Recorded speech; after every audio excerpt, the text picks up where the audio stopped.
Welcome to the Nevada Day Treasure Hunt virtual launch. My name is Teresa. I'm with the Washoe County Library System. And today this event is live and can be viewed via Zoom.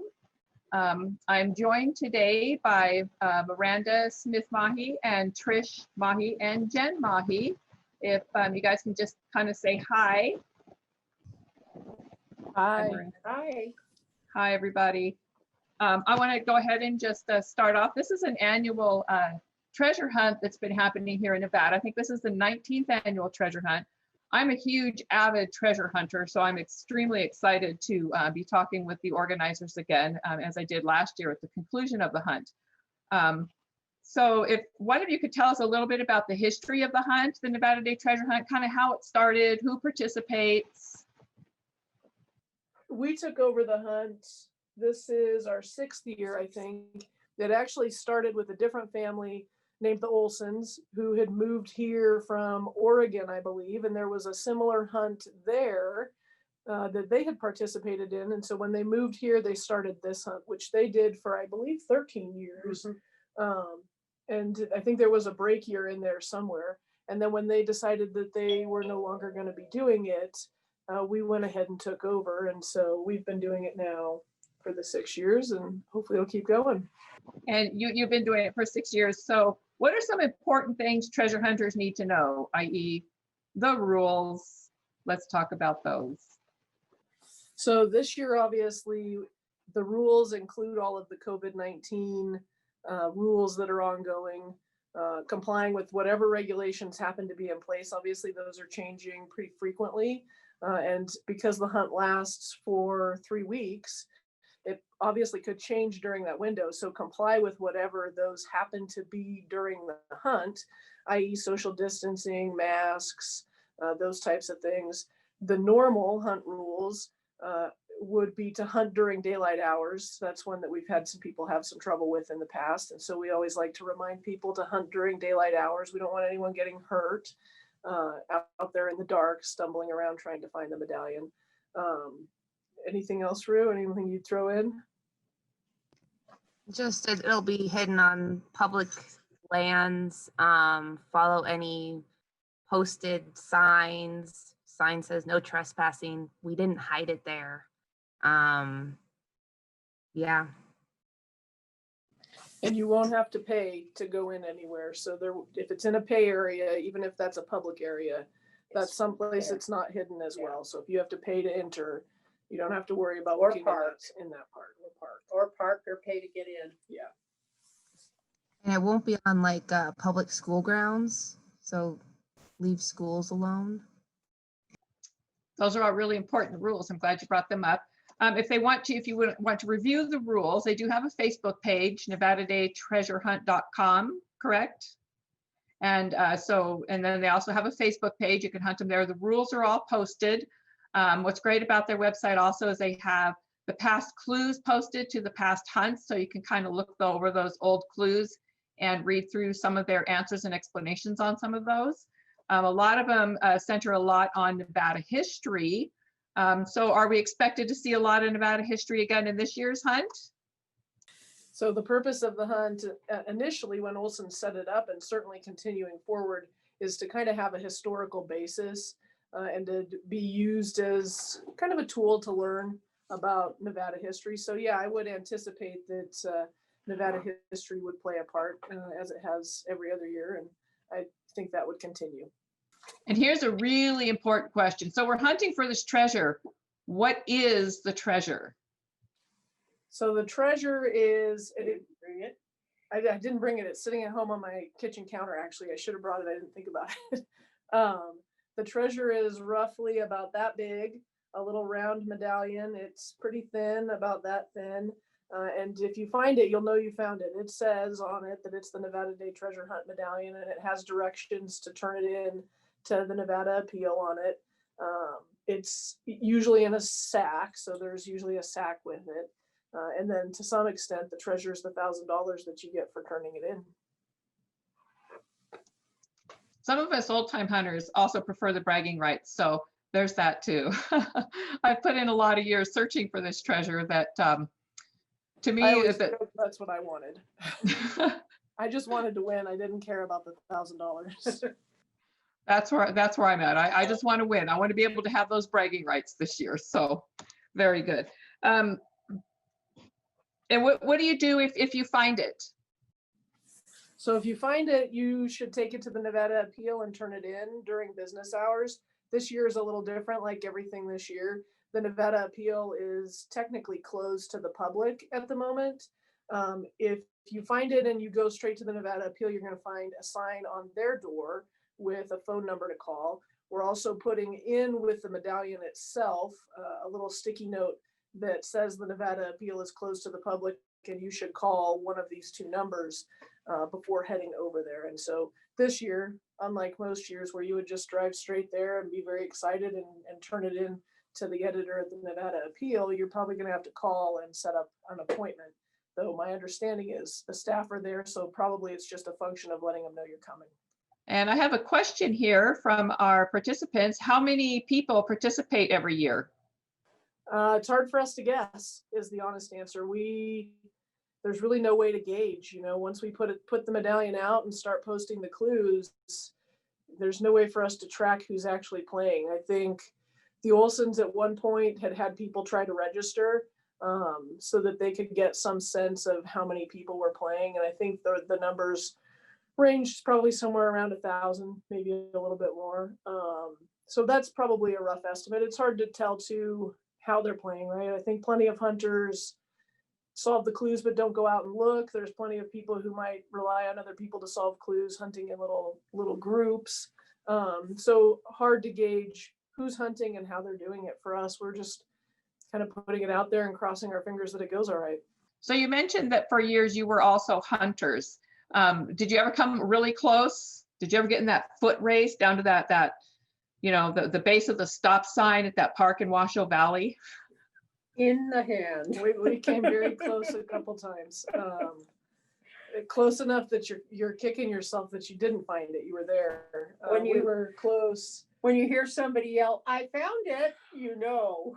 It was painful too to hear somebody yell that. We were there the year it was hidden out at the end of 5th Street in Carson City.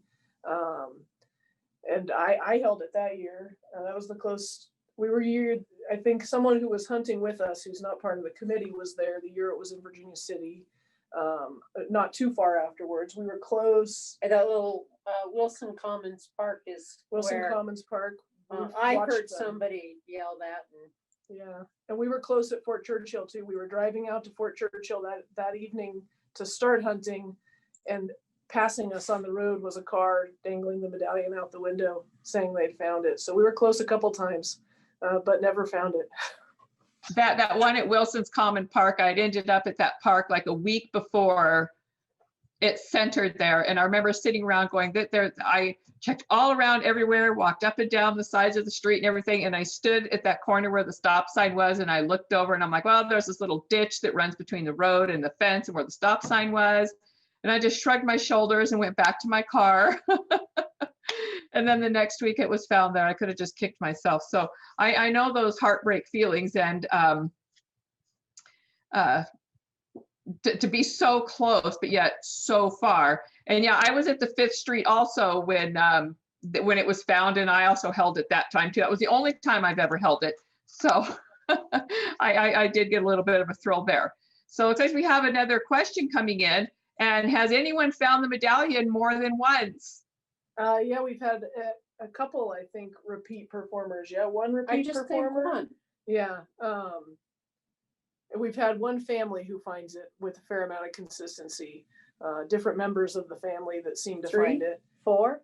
3 of them. 3 of them have found it. Yeah. One of the brothers actually found it himself twice. So depending on how you group them, there's been some repeat performances there. Lucky they get that. Actually, they found it the last 2 years. The brother and sister.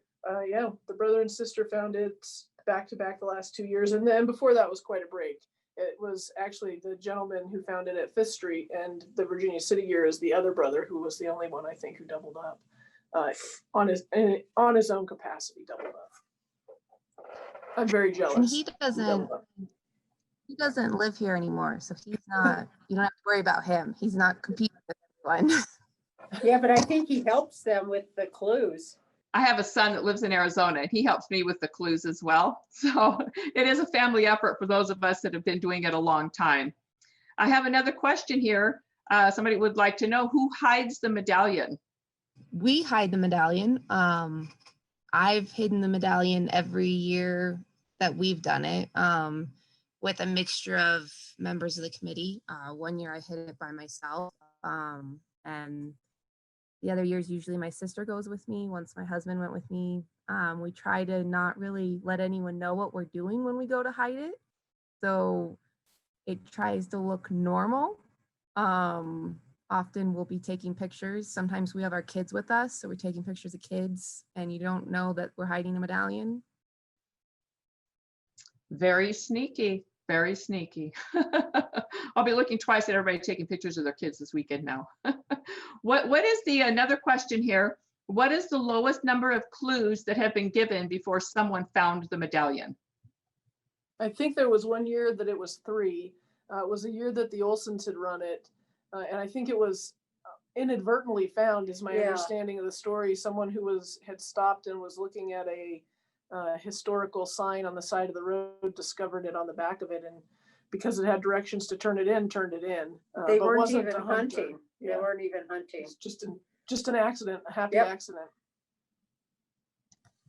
I do remember that year because I believe it may have been found in the Mound House area, but I do remember that year. And I know for those of us that are avid treasure hunters, we like it to go a couple weeks just because we like to have the fun of being able to wake up each morning and get those clues and hunt through them.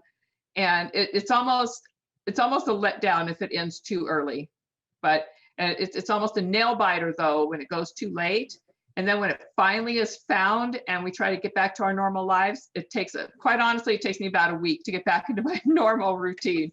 So I'm not sure if any of the other treasure hunters have that same experience, but I know next Tuesday where I'm going to be every morning at 6 a.m. with my cup of coffee. Well, it's somewhat the same for us, right? We put a lot of effort into this. And so for us, we wanted to run, you don't want to write 16 clues and release 3 or 4 and call it.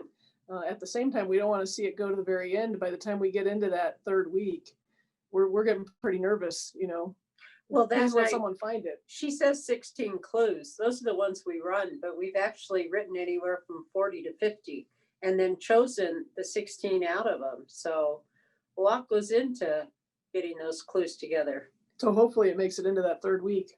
We hope every year. Okay, so here's a question that I'm not sure if you're going to be able to answer quite now, but how do you come up with the clues? Obviously, without really giving anything away as to where it would be located this year, our basic process for writing the clues is, once we know where it's going to be, we start circulating clues, and Mom and my sister Rudy are very good at writing clues, and so they produce quite a few.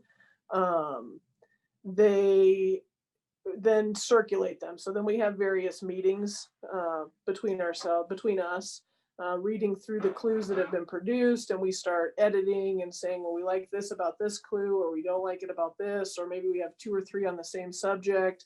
Can we combine those? And so over the course of, 4 or 5 months, probably of my guess is about 4 or 5 meetings, we kind of have what we call final clues, right? Clues that went through that total about 40 to 50 that then eventually we go through and lay out and end up with 16. We usually start in February talking about and going out and looking at possible places to put it. And then once we decide where we're going to put it, then we start writing the clues. Has the treasure ever not been found? You have to knock on wood when you say that so you don't jinx us, because the answer is no, and I hope it won't be this year. We don't want to have a year where it's not found, so fingers crossed. This year it's found, ideally in that 3rd week. I'll find it this year. Don't worry. I'll find it this year.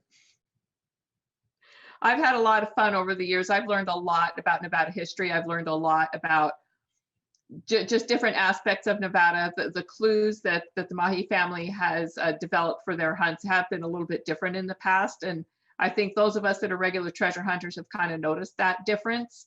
I think we feel a little bit more challenged, and that's okay too. I think it just puts a little bit more competitive edge on it. The treasure can be hidden over what, 6 or 8 counties? I think it's 8 counties, correct?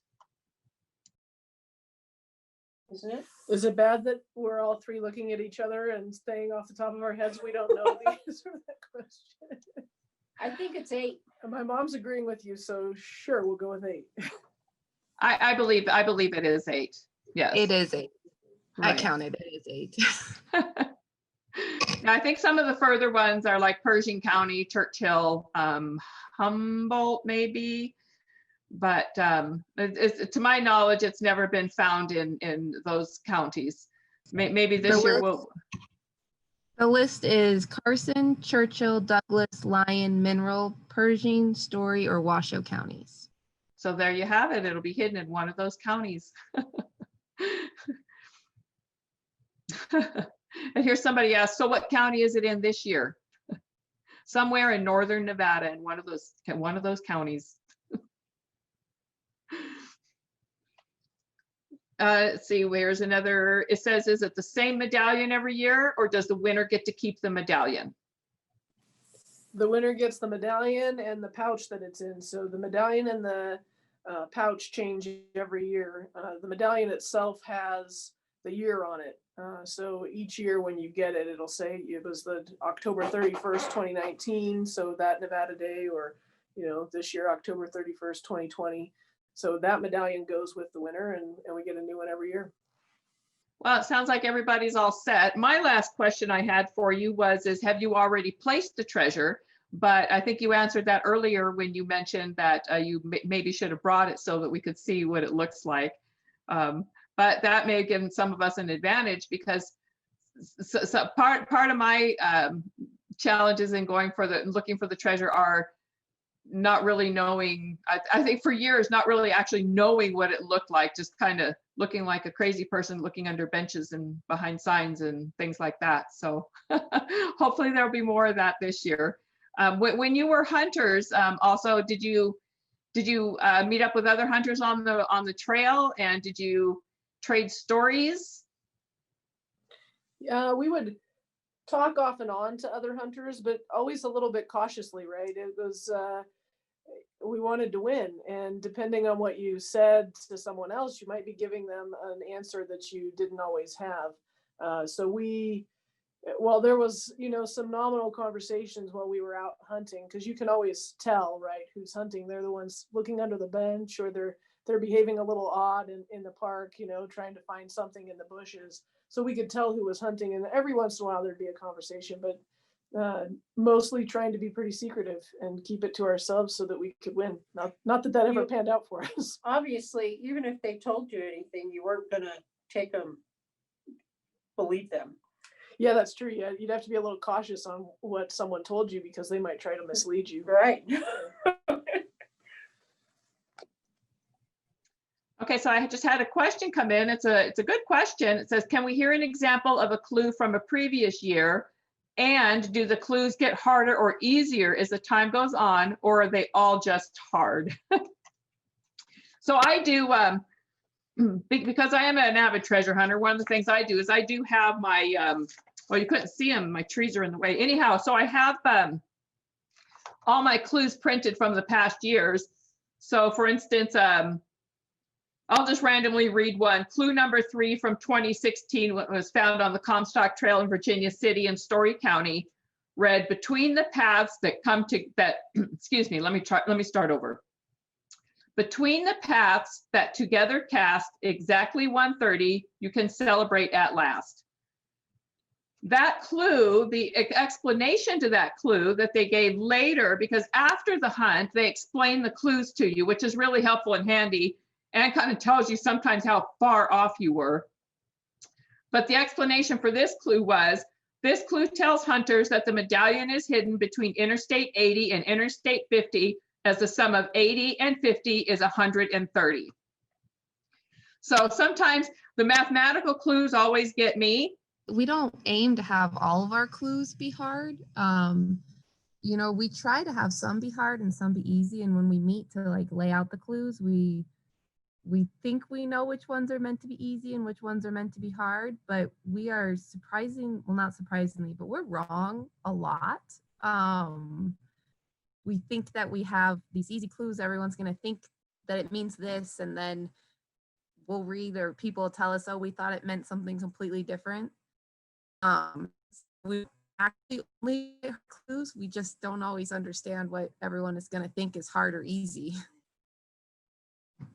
And I would add that the layout for the clues has varied over the years, right? Everyone has a different take on it, right? So the Olsons had varied the formatting of the clues over years as well, right? They sometimes started with a broad area and narrowing, and sometimes we're pointing directly at it. And we've done some differences Last year. in that as well. I think the year before, when it was in Idlewild, we tinkered some. And last year was a little different too. So that affects kind of the layout of the clues.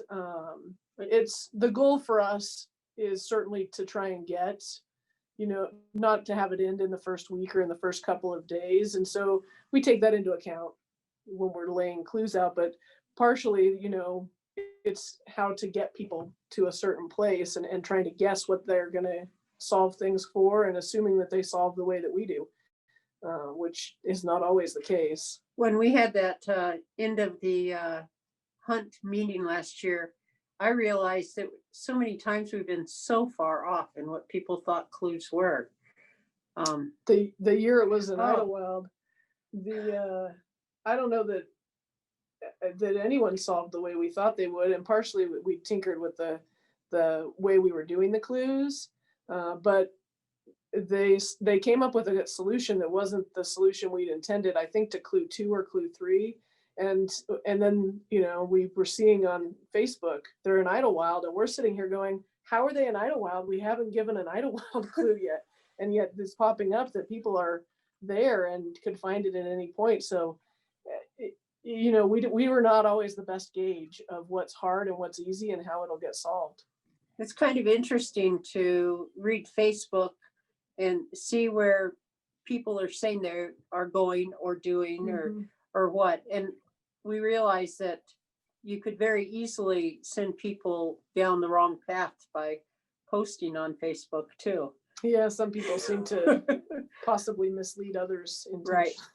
more power. I mean, that's the goal, is to win, right? So I think that year that it was in Idlewild was the year that I was firm. It was in Fuji Park in Carson City. Every clue I had an explanation for how it pointed to Fuji Park in Carson City.